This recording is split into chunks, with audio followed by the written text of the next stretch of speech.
caminhar, nós não podemos voltar atrás. Não podemos retroceder nunca. Porque caminhar é algo que sugere sempre algo para frente. Ninguém quer andar para trás, né? Quem anda para trás é caranguejo, né? Quem anda meio para trás, meio de lado, né? A gente não, a gente anda para frente. Então, massa, joelho, caminho, Jesus. Vamos lá.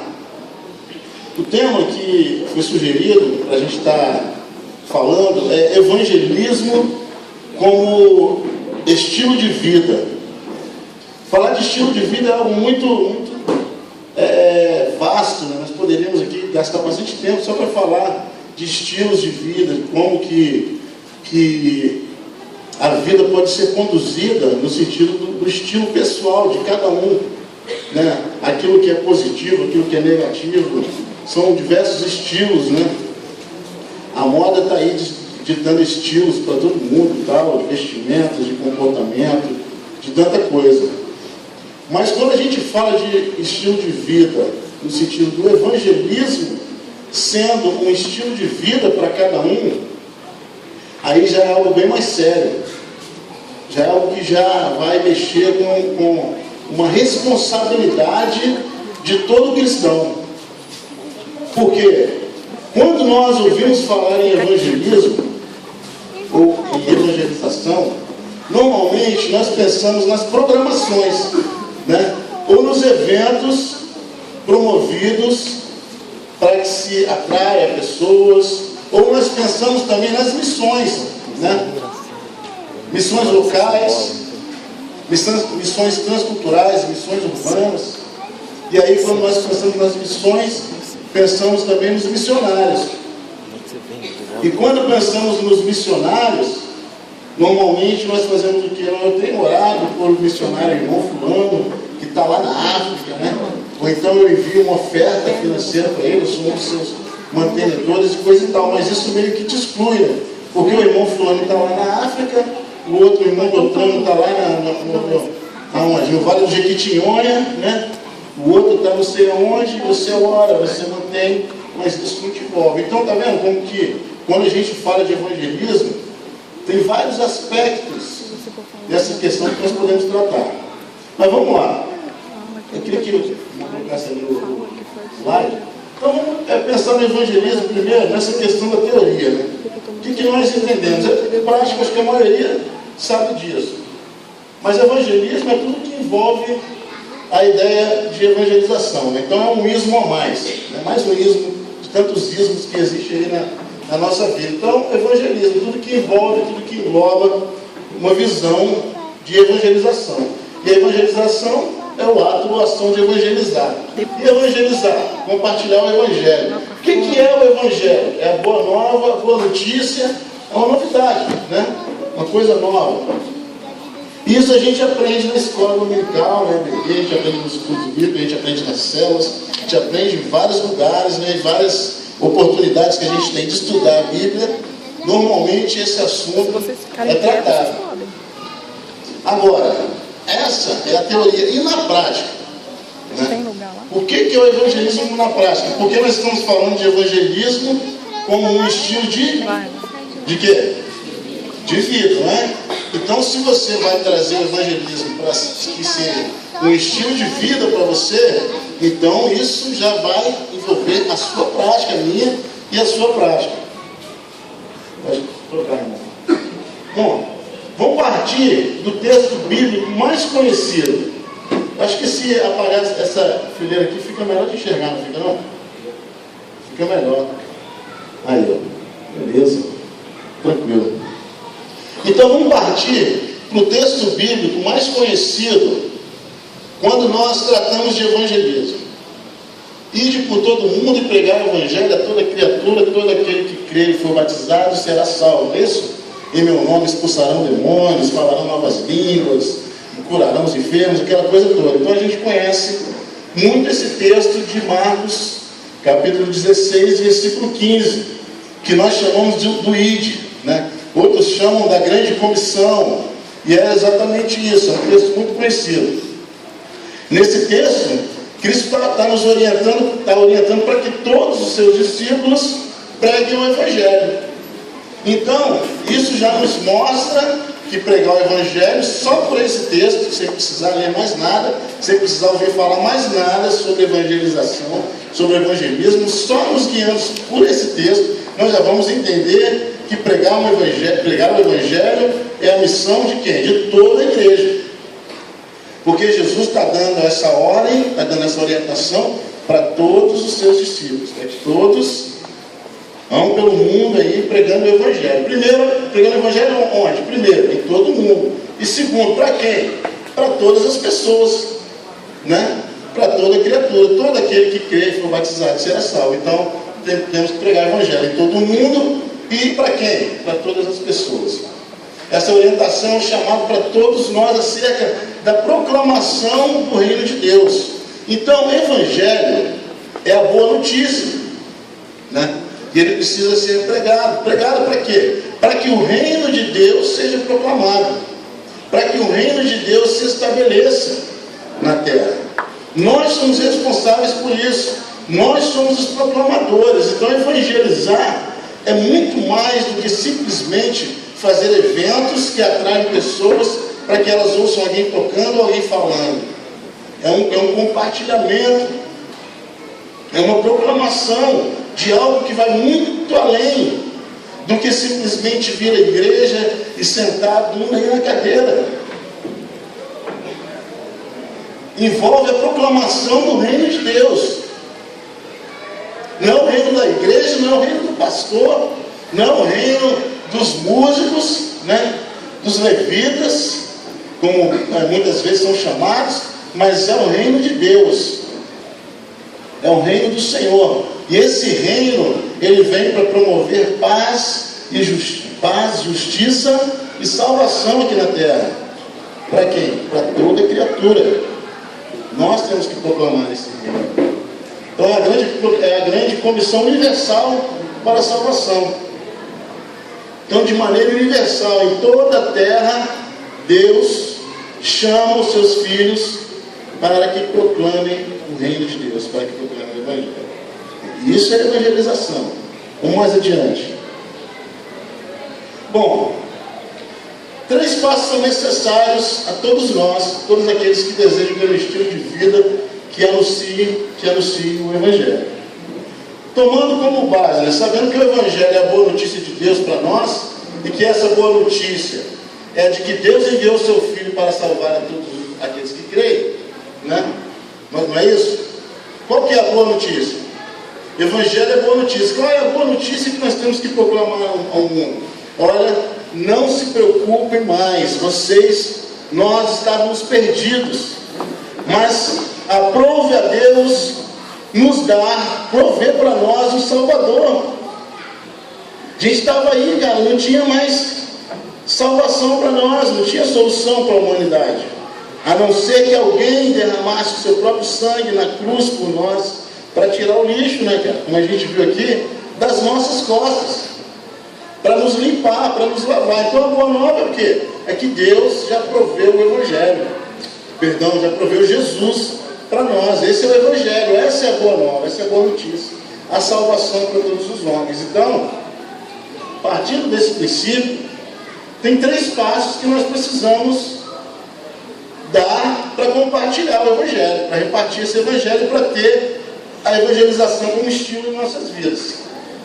O primeiro passo que nós temos que dar é experimentar o Evangelho, não é isso? Porque se eu vou compartilhar algo, tem que ser algo que eu já experimentei. Concordam comigo? Né? Tem uma velha ilustração que é muito utilizada, né, em evangelismo. Às vezes as pessoas falam, eu não quero Deus, né? Aí se utilizava muito isso lá naqueles tempos de Jogum, aqueles impactos. Mas espera aí, cara. Aí a pessoa tirava uma laranja da bolsa, pegava uma faca, descascava a laranja. Essa é uma estratégia de evangelismo que foi usada a exaustão. Descascava a laranja, partia a laranja, chupava uma banda daquela laranja e perguntava para a pessoa, e aí? Você pode me responder se essa laranja que eu estou chupando aqui, se ela é doce ou azeda? A pessoa, claro, vai dizer que não, porque ela não está provando da laranja. Ele fala, pois é, você não sabe se é doce ou azeda porque você não provou. Mas eu digo para você que é doce. E eu estou falando para você que Jesus é algo bom. E você só vai saber se é bom ou não do jeito que você provar, não é isso? Então, se nós queremos compartilhar o Evangelho, se o Evangelho é um estilo de vida para nós, é porque nós experimentamos esse Evangelho.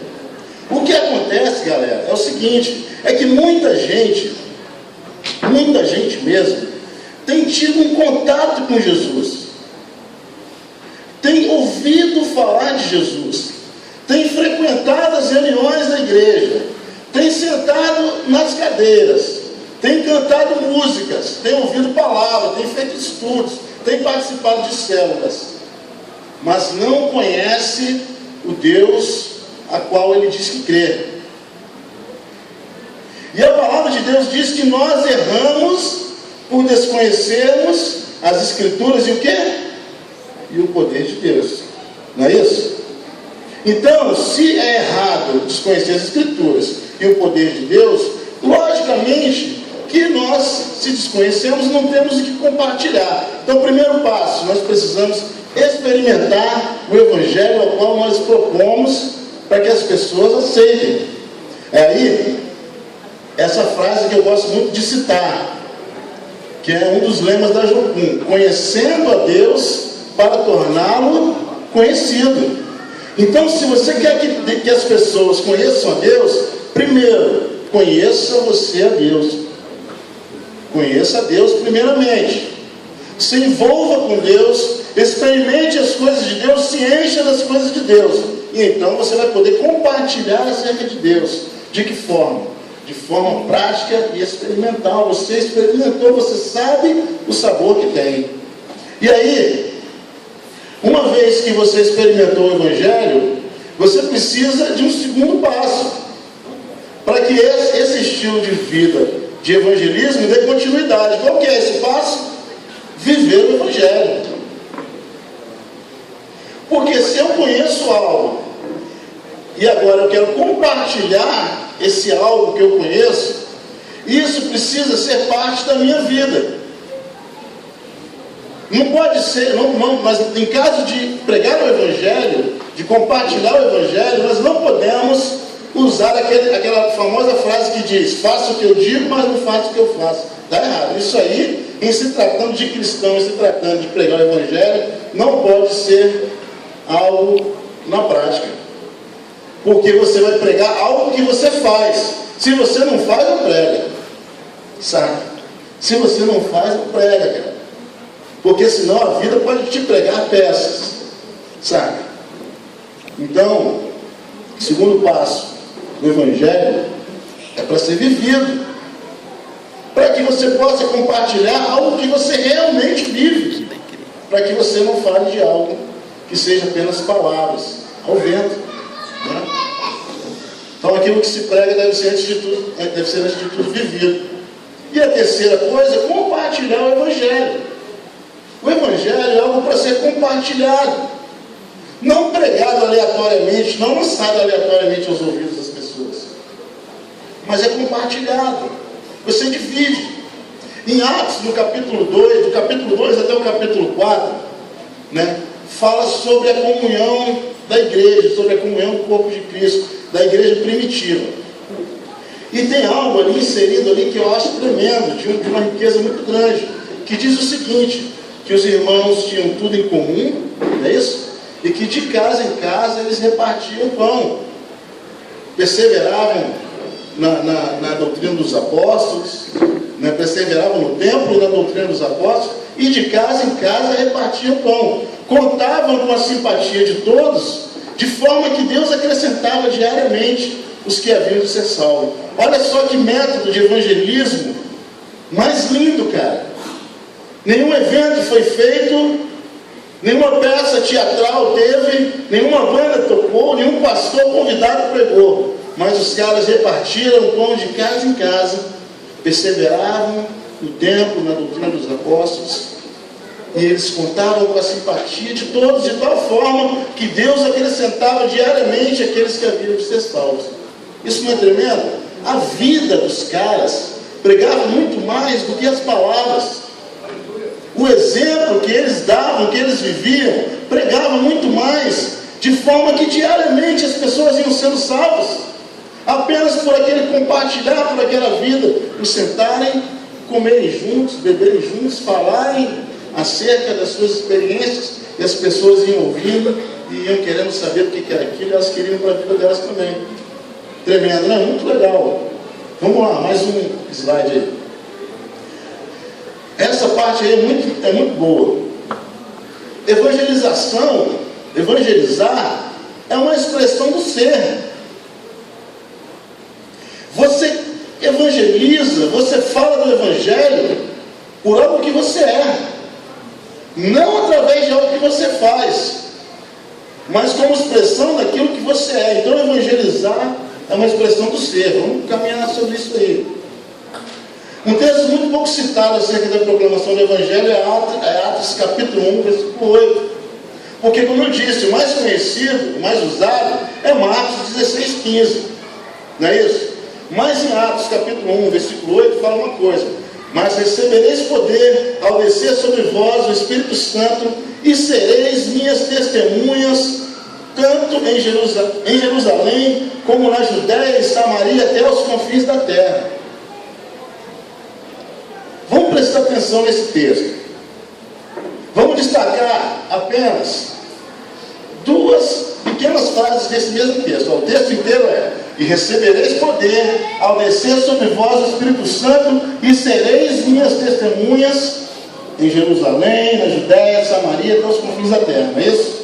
Muito bom. Mas veja bem, o texto está dizendo que recebereis poder e sereis. Está dizendo que nós receberemos poder para sermos o quê? Testemunhas. Testemunhas onde? Em Jerusalém, na cidade que você está, ou no seu bairro, na Judéia, nas cidades vizinhas ou nos bairros vizinhos, em Samaria, um pouco mais além, e até os confins da terra. Missões transculturais, por aí afora. Receber poder para ser. Normalmente nós ligamos esse poder, esse texto, à questão dos dons espirituais, né?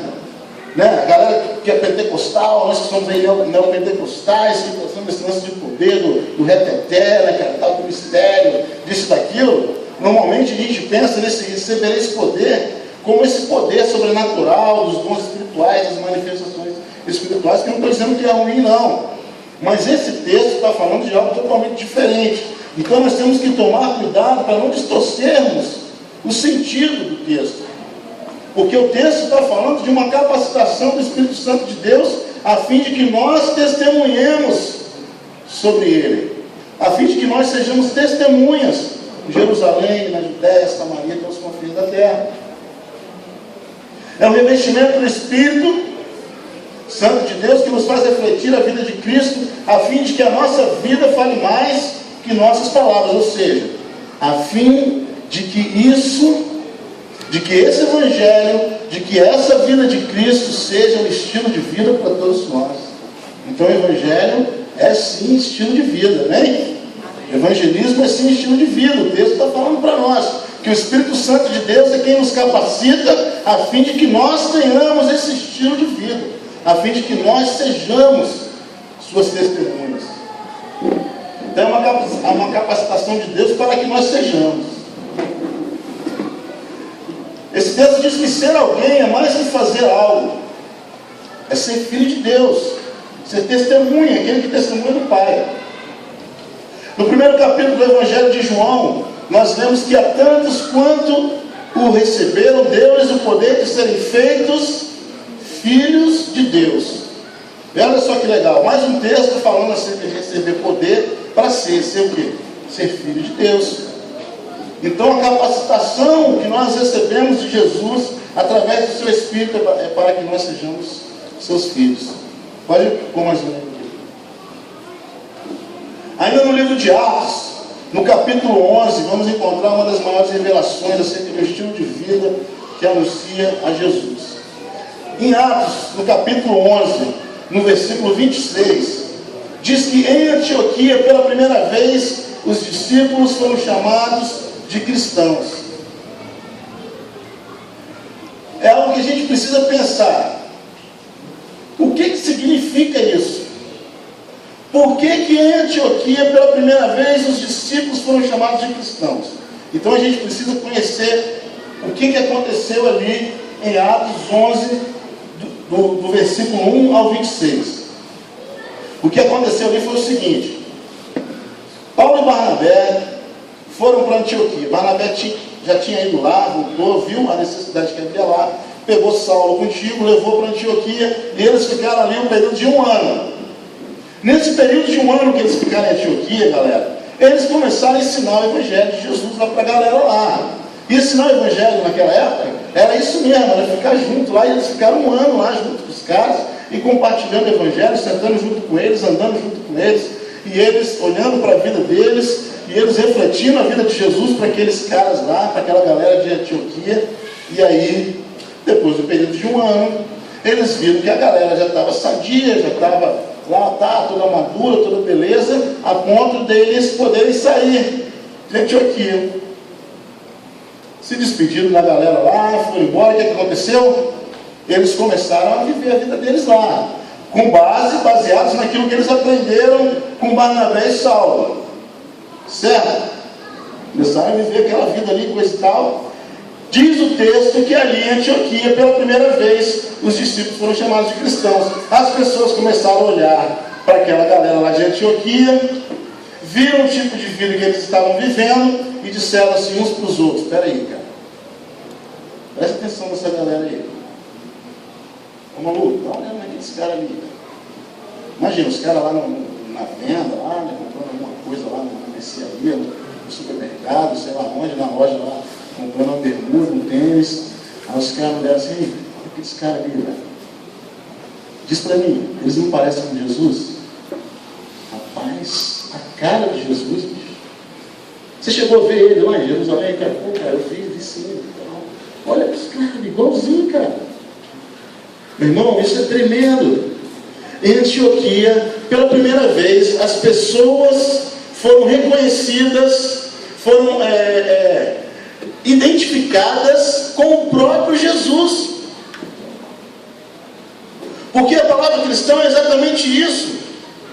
É você ter marcas tão profundas na tua vida a ponto de se parecer com o próprio Cristo. Porque a palavra cristão significa pequeno Cristo, ou cópias de Cristo. O exemplo de vida que Paulo e Barnabé deixaram para aqueles caras foi tão profundo, e eles absorveram aquilo de forma tão profunda, que eles passaram a viver como o próprio Cristo. Você consegue entender uma coisa dessa, cara? E você consegue imaginar isso na sua vida? Pois evangelismo como estilo de vida é exatamente isso. É exatamente isso. E eu quero muito viver dessa forma. Eu sei que cada um aqui não está aqui à toa. Está aqui porque quer isso também. Então, em Antioquia, pela primeira vez, os discípulos foram chamados de cristãos. Significa que aplicar a imagem de Cristo em nossas vidas irá refletir aos outros de tal maneira que eles reconhecerão a personalidade de Jesus em nossas vidas. Tem um livro muito conhecido, que se tiver pessoas aqui que não leram ainda, deveriam ler. Quando eu li esse livro, eu ainda era um novo decidido ainda. E agora, há pouco tempo, eu ganhei ele numa versão de bolso. Uma pessoa me deu de aniversário. Se chama Em Seus Passos, o que faria Jesus? Isso é vida, isso é evangelismo como estilo de vida. Em seus passos, o que faria Jesus? Nas situações do dia a dia, como Jesus agiria se ele fosse você? E aí, invertendo, como você agiria se você fosse Jesus? É exatamente essa reflexão que nós temos que trazer para a nossa vida. Põe outro aí para nós, irmão. Vamos concluir então. A manifestação dos filhos revela o reino do Pai. Em Romanos 8, capítulo 8, versículo 19, fala algo, irmãos, que é de corar de vergonha, sabe? É de deixar pancada.